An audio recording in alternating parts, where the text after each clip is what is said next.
welcome back to our channel My Bio Notes. So in the video la nama Skinner's imitation theory of language acquisition அது வந்து language across the curriculum paperல வருது which is in sem 1. so அத பத்தி தான் நம்ம இந்த வீடியோல பிரீஃபா discuss பண்ண போறோம். so வீடியோக்குள்ள போறதுக்கு முன்னாடி சேனலை சப்ஸ்கிரைப் பண்ணாதவங்க கண்டிப்பா சப்ஸ்கிரைப் பண்ணிருங்க. and also இந்த வீடியோ உங்களுக்கு பிடிச்சிருந்தா லைக் பண்ணுங்க, ஷேர் பண்ணுங்க and கண்டிப்பா பெல் பட்டனும் கிளிக் பண்ணுங்க. அப்பதான் நாங்க ஏதாவது வீடியோ போட்டா உங்களுக்கு நோட்டிஃபிகேஷன்ல வரும். so come let's discuss about the Skinner's imitation theory of language acquisition. so ஒரு குழந்தை எப்படி லாங்குவேஜை அக்வயர் பண்ணுது அப்படின்றத ஸ்கின்னர் சொல்லியிருக்காரு. ஸோ எப்படின்னா த்ரூ இமிட்டேஷன். ஸோ இமிட்டேஷன் அப்படின்னா என்ன? ஸோ ஒரு அடல்ட்டை பார்த்து அந்த குழந்தை காப்பி அடித்து பண்ணுறத நம்ம இமிட்டேட் பண்ணுது அப்படின்னு சொல்லுவோம். ஸோ இப்போ அந்த லாங்குவேஜை எப்படி இமிட்டேட் பண்ணோம்? ஏதாவது ஒரு வார்த்தை நம்ம சப்போஸ் பேசுகிறோம், இப்போ அம்மா அப்படின்னு சொல்கிறோம் அப்படின்னா அந்த குழந்தை வந்து என்ன ட்ரை பண்ணும், இதே வார்த்தையை அதுவும் பேச ட்ரை பண்ணும், இமிட்டேட் பண்ணும். சில சமயம் கரெக்டாக வரும், சில சமயம் தப்பாகும். ஸோ அந்த இமிட்டேஷனை பற்றி பேசுகிறது தான் இந்த தியரி. ஸோ அந்த இமிட்டேஷன் மூலமாக அது லாங்குவேஜை கற்றுக்குது, லாங்குவேஜ் அக்வயர் பண்ணுது. அதுதான் இந்த தியரி பேசுது. ஸோ இந்த ஸ்கின்னர்ன்ற நேம் வந்து நீங்கள் ஏற்கனவே ஒரு பேப்பரில் கேள்விப்பட்டிருப்பீங்க, இந்த எஜுகேஷன் சைக்காலஜி. ஸோ அதில் வரும் சைக்காலஜிக்கல் எக்ஸ்பிரிமெண்ட்ஸில் பிஎஃப் ஸ்கின்னரோட எக்ஸ்பிரிமெண்ட் வந்து இம்பார்ட்டண்டான எக்ஸ்பிரிமெண்ட் இல்லையா? ஸோ அந்த ஸ்கின்னர்ஸ் ஆப்பரண்ட் கண்டிஷனிங் ஸோ நம்ம படிச்சிருப்போம். ஸோ இதை தந்தவர் யார்? PF Skinner. ஸோ அதோட பேசிக் பிரின்சிபல் என்ன? அந்த கண்டிஷனிங்கில் எப்படி ஒரு அனிமலை நம்ம கண்டிஷனிங் பண்ணுறோம்? Through rewards and punishment. Reward தரது மூலமாக, பனிஷ் பண்ணுறது மூலமாக. எப்போ ரிவார்ட் தரப்படுது? ஒரு ஆக்ட் வந்து சரியான ஆக்டாக இருந்தால், கரெக்டான ஆக்டாக அது பண்ணுச்சு அப்படின்னா அதுக்கு வந்து ரிவார்டு தரப்படுது. இல்லை அப்படின்னா அதுக்கு வந்து பனிஷ்மெண்ட் தருது. பனிஷ்மெண்ட் தர்றனால அந்த அனிமல் கற்றுக்குது அந்த எது வந்து சரியான செயல் அப்படின்னு. ஸோ அந்த பனிஷ்மெண்ட் தரப்படுற செயலை வந்து நாளை போக அது வந்து என்ன பண்ணிடுது, மறந்து போகுது, இல்லை ஃபேடாகவே ஆயிடுது அந்த செயல். அண்ட் இதை வந்து இதுதான் பேசிக் பிரின்சிபல் இல்லையா பிஎஃப் ஸ்கின்னரோட எக்ஸ்பிரிமெண்ட். ஸோ வந்து அது என்னோடய சேனல்லே இருக்கும், நீங்கள் வந்து ரெஃபர் பண்ணிக்கலாம். இட்ஸ் இன் எஜுகேஷன் சைக்காலஜி இந்த எக்ஸ்பிரிமெண்ட். ஸோ அதே தியரியை நம்ம என்ன பண்ணுறோம், லாங்குவேஜ் அக்விசிஷன்லேயும் வந்து அப்ளை பண்ணுறாங்க பிஎஃப் ஸ்கின்னர். ஸோ அப்ளைஸ் இன் லாங்குவேஜ் அக்விசிஷன். ஒரு குழந்தை லாங்குவேஜை எப்படி அக்வயர் பண்ணுது அதுலேயும் இதே பிரின்சிபலை வந்து நம்ம அப்ளை பண்ணுறோம். ஸோ எப்படிலாம் வந்து அது லாங்குவேஜ் அக்வயர் பண்ணுதுன்னு பார்த்தீங்கன்னா through imitation, prompting and sharing. இமிட்டேஷன்னா ஒரு அடல்ட் செய்கிறதே திருப்பி செய்கிறது, ப்ராம்ப்டிங்னா தூண்டி விடுறது, அண்ட் ஷேரிங் மூலமாக வந்து அது வந்து நடக்குது இந்த லாங்குவேஜை கற்றுக்கிறது அப்படின்ற விஷயம் அப்படின்னு வந்து பிஎஃப் ஸ்கின்னர் சொல்கிறாரு. And Skinner's theory of language acquisition பொறுத்த வரைக்கும் பார்த்தீங்க அப்படின்னா இவ்வளோ நேரம் நம்ம ஆப்ரண்ட் கண்டிஷனிங் பற்றி பேசிகிட்டு இருந்தோம், அந்த பேசிக் பிரின்சிபல் அதே தான் இங்கேயும் வரும். பட் ஹியர் லாங்குவேஜை வச்சு எப்படி வந்து அந்த குழந்தை ரிவார்ட் மூலமாகவும் பனிஷ்மெண்ட் மூலமாகவும் கற்றுக்கிறது அப்படின்றது தான். ஸோ இந்த லாங்குவேஜ் அக்விசிஷன் பொறுத்த வரைக்கும் நான் முன்னாடி சொன்ன மாதிரி இமிட்டேஷன் தான் வந்து பேஸ். ஸோ இந்த இமிட்டேஷன் மூலமாக அந்த குழந்தை எப்படி லாங்குவேஜை கற்றுக்குது, ஸோ அதுதான் பேஸ்.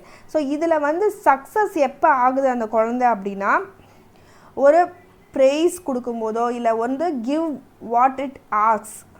ஸோ அந்த குழந்தை கேட்குறத வந்து அடல்ட் கொடுக்கும்போதோ அது சக்ஸஸ்ன்னு அது நினச்சிக்கும், அது பேசின வார்த்தை. ஸோ அதுதான் சக்ஸஸ் இல்லையா? ஸோ கரெக்டான வந்து அந்த வார்த்தையை கரெக்டாக உச்சரித்து பேசணும். இப்போ அது என்ன வேர்டாக இருந்தலாம், அம்மா. ஸோ ஃபஸ்ட்டு ஒரு குழந்தை சொல்கிறது இந்த வார்த்தை தான். ஸோ இது தமிழில், பட் என்ன லாங்குவேஜில் வேணாலும் இருக்கலாம். ஸோ அவங்க கூட இருக்கவங்க, அந்த இன்ஃபேண்ட் கூட இருக்கவங்க, அது யாராக வேணாலும் இருக்கலாம், ஒரு கார்டியனாக இருக்கலாம், இல்லை வந்து கேர்டேக்கராக இருக்கலாம், அம்மா அப்பாவாக தான் இருக்கணும்னு அவசியம் இல்லை. அவங்க என்ன மொழி பேசுகிறாங்களோ அதை தான் வந்து அந்த குழந்தை பேச ட்ரை பண்ணும்.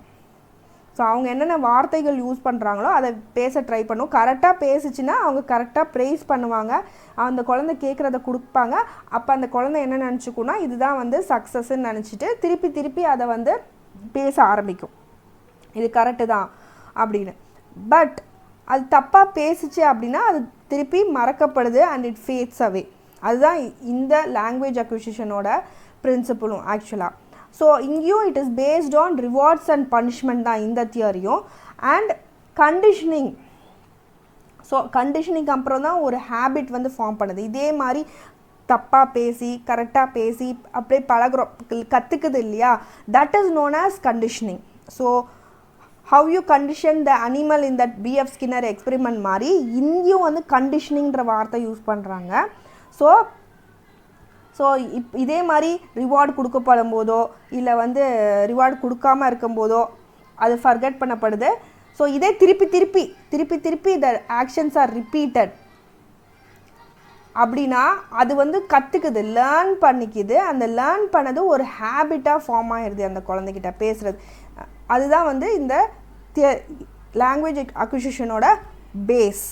ஸோ இப்போ எக்ஸாம்பிள் எடுத்துக்கிட்டிங்கன்னா அது வந்து இப்போ ஏதோ ஒன்று கேட்குது அப்படின்னா ஒரு விஷயம் இப்போ தாகம் எடுக்குது, இட் ஃபீல்ஸ் தர்ஸ்டி அப்படின்னா அதுக்கு என்ன வார்த்தை யூஸ் பண்ணணும்? ஸோ எனக்கு குடிக்கிற தண்ணி வேணும், ஸோ வந்து drink, so it must use drink, I must drink water. So அந்த மாதிரி சொல்லணும் இல்லையா? ஸோ ட்ரிங்க்குன்ற கரெக்டான வார்த்தை யூஸ் பண்ண போகும்போது அதுக்கு தண்ணி கிடைக்கிது. ஸோ இதுதான் கரெக்டான வார்த்தை. தண்ணிக்கு வந்து நம்ம வந்து இந்த வார்த்தையை சொல்லணும்னு அது கற்றுக்குது, திருப்பி அதை ரிப்பீட் பண்ணுது, அது ஒரு ஹேபிட்டாக ஃபார்ம் பண்ணுது. ஸோ ட்ரிங்க்கு அப்படின்ற வார்த்தை கிடைக்கும் போது அதுக்கு கிடைக்கிற ரிவார்டு வந்து அந்த தண்ணி தான். ஸோ வந்து அதுதான் வந்து பேஸ். ஸோ இது வந்து அந்த தண்ணி கிடைக்கும் போது திருப்பி வந்து அது ரீஇன்ஃபோர்ஸ் ஆகுது அந்த குழந்தைலன்னு சொல்கிறாங்க. ஸோ அது மூலமாக அந்த குழந்தை அந்த வேர்ட் ட்ரிங்க்குன்ற வேர்டை கற்றுக்குது. இப்படி தான் ஒரு வார்த்தையும் அந்த குழந்தை கற்றுக்குது அப்படின்னு சொல்கிறாங்க. ட்ரிங்க்குன்னு மட்டும் இல்லை, மற்ற வார்த்தைகளும். இதில் பார்த்தீங்க அப்படின்னா அந்த நான்சென்ஸ் வேர்டுன்னு நான் சொல்கிறது வந்து அந்த அன்சக்ஸஸ்ஃபுல் வேர்ட்ஸ், தப்பாக பேசின வேர்ட்ஸ் ஆர் ஆல்வேஸ் வந்து forgotten and it is not rewarded. So ட்ரிங்க்குக்கு பதிலாக வேறு ஏதாவது தரும்போது நமக்கு புரியாது, நம்ம வாட்டருக்கு தரமாட்டோம். ஸோ கரெக்டாக பேசும்போது தான் கிடைக்கிற ரிவார்டு அந்த வாட்டர். இது வந்து லாங்குவேஜில் எப்படி ஸ்கின்னர்ஸ் தியரி அப்ளை ஆகுது, இதே ரிவார்ட் பனிஷ்மெண்ட் தான். பட் இங்கே வந்து லாங்குவேஜ் மூலமாக நீங்கள் வச்சு எழுதுகிற மாதிரி இருக்கும். ஸோ இதுதான் வந்து கண்டிஷனிங். ஸோ கொஞ்சம் கொஞ்சமாக தப்பு சரி மூலமாக தப்பாக பேசுகிறது சரியாக பேசிங்கன்னா கண்டிஷனிங் அப்படின்ற விஷயம் நடக்குது. ஸோ வந்து இதில் வந்து பேரண்ட்டோட இன்ட்ரெஸ்ட்டும் தூண்டப்படுது அப்படின்றாங்க. எப்போ அப்படின்னா அந்த சைல்டு வந்து அதே மாதிரி மிமிக் பண்ணும்போது. ஸோ அப்போ தான் வந்து அந்த பேரண்ட்டோ கேர்டேக்கரோ ஆர்வம் வந்து தூண்டப்படுது. So that is also main. So அதனால தான் அந்த குழந்தையும் கற்றுக்குது. It learns a new word as a result of that. So வந்து அது வந்து ஞாபகத்துலேயும் வச்சுக்குது ஆக்சுவலாக. ஸோ எதெல்லாம் கரெக்டான வேர்ட்ஸு யூஸ் பண்ணணும், எந்தெந்த இடத்துல அதை யூஸ் பண்ணணும், என்னென்ன ஃப்ரேசஸ் யூஸ் பண்ணணும், ஸோ அதெல்லாம் வந்து ரிமெம்பர் பண்ணிக்குவோம் அந்த சைல்டு. அதே மாதிரி அந்த நான்சென்ஸ் வேர்ட்ஸ்ன்னு சொல்லியா அதெல்லாம் வந்து மறந்துடும். ஸோ இதுதான் same BF Skinner experiment of அந்த பேஸ் வந்து ரிவார்ட்ஸ் அண்ட் பனிஷ்மெண்ட்ஸ் தான். பட் வந்து நீங்கள் வந்து லாங்குவேஜ் அக்விசிஷன் வச்சு எழுதுகிற மாதிரி இருக்கும். ஸோ இதில் இருக்க லிமிட்டேஷன்ஸ் அண்ட் மெரிட்ஸ் பார்த்தீங்க அப்படின்னா பிஎஃப் ஸ்கின்னர் இந்த லாங்குவேஜ் அக்விசிஷன் தியரி பொறுத்த வரைக்கும் இது ஒரு சிம்பிள் அண்ட் ஈஸியான ஆக்சுவலாக தியரி. பட் வந்து இதில் வந்து பார்த்தீங்க அப்படின்னா there is actually the Skinner theory does not take into account the complexity of grammar. So நம்ம சாம்ஸ்கிஸ் யூனிவர்சல் கிராமர் தியரியில் வந்து ரொம்ப அந்த கிராமரை பற்றி நம்ம அந்த தியரி பேசுவோம், அந்த மாதிரி இந்த தியரி பேசல அப்படின்னு சொல்கிறாங்க. அண்ட் ஆல்சோ த ஃபீட்பேக் அப்படின்ற விஷயந்தான் அந்த ஃபீலிங் ஆஃப் அக்கம்ப்ளிஷ்மெண்ட்டை எல்லாருக்கும் தருது. இது அந்த தியரியில் இருக்குது ஃபீட்பேக் அப்படின்ற விஷயம்.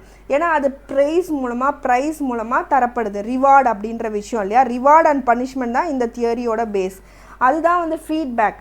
ஸோ ஃபீட்பேக் ஒருத்தவங்க தரும்போது அது வந்து it gives a feeling of accomplishment. So அதுவும் ஒரு மெரிட் ஆக்சுவலாக. ஸோ அதனால வந்து அந்த ரிவார்டு கிடைக்கும் போது இன்னும் நம்ம முன்னாடி போகணும், இன்னும் நிறைய கற்றுக்கணும் அப்படின்னு அந்த குழந்தை நினைக்கிது. ரெண்டாவது பார்த்தீங்கன்னா என்ன லிமிட்டேஷன் பார்த்தீங்கன்னா it is difficult to imitate complex sound of the parents.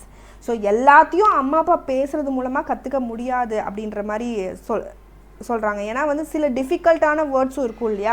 So அது வந்து ஜஸ்ட் இந்த இமிட்டேஷன் மூலமாகவே கற்றுக்க முடியும்னு சொல்ல முடியாது, அது ஒரு லிமிட். அதே மாதிரி ஒரு ஸ்ட்ரெஸ்ஃபுல் லேர்னிங் என்வரான்மெண்ட், இது ஸ்கின்னரோட எக்ஸ்பெரிமெண்ட்லேயே இது ஒன்று தான் பெரிய லிமிட்டேஷன். ஏன்னா இதில் ஒரு பனிஷ்மெண்ட் அப்படின்ற ஒரு இது இருக்குது, ஒரு விஷயம் இருக்குது இல்லையா. ஸோ ஆனால் கீழே விழுந்து தானே ஒரு குழந்தை கற்றுக்கும். நீ வந்து தப்பாக பேசினாலே பனிஷ்மெண்ட் அப்படின்ற ஒரு இது இருக்கனால இது வந்து ஒரு ஸ்ட்ரெஸ்ஸை தருது அந்த குழந்தையில, கற்றுக்கவே விடாமல் இந்த பனிஷ்மெண்ட் அப்படின்ற விஷயமே தடுக்குது. ஜஸ்ட்டு வந்து ஒரு டெஸ்ட்டை பாஸ் பண்ணால் மட்டும் படித்தா போதும், பேச தேவையில்லை அப்படின்ற ஒரு என்வரான்மெண்ட்டை உருவாக்குது அந்த குழந்தைகிட்ட. சரி ஓகே நம்ம பனிஷ் பண்ணிடுவாங்க, நம்ம ஜஸ்ட் இந்த டெஸ்ட்டில் மட்டும் பாஸ் பண்ணிடுவோம் அப்படின்னு வந்து இந்த குழந்தை நினைக்கிறனால அதால் சில லாங்குவேஜை பேச முடியாமல் போயிடலாம். அதுவும் ஒரு limitation. And giving up before making progress, just ஒரு ப்ராக்ரஸ் பண்ணுறதுக்கு முன்னாடியே ஒரு லாங்குவேஜ் லேர்னிங்கில் அது வந்து கிவ் அப் பண்ணிடுது. ஸோ அதுவும் ஒரு பெரிய லிமிட்டேஷன் இந்த தியரியை பொறுத்த வரைக்கும். Hope you understood. Thank you all for watching my video. N video உங்களுக்கு பிடிச்சிருந்தா லைக் பண்ணுங்கள், ஷேர் பண்ணுங்கள், அண்ட் கண்டிப்பாக கமெண்ட் செக்ஷனில் கமெண்ட் பண்ணுங்கள். Happy learning to you all. Thank you.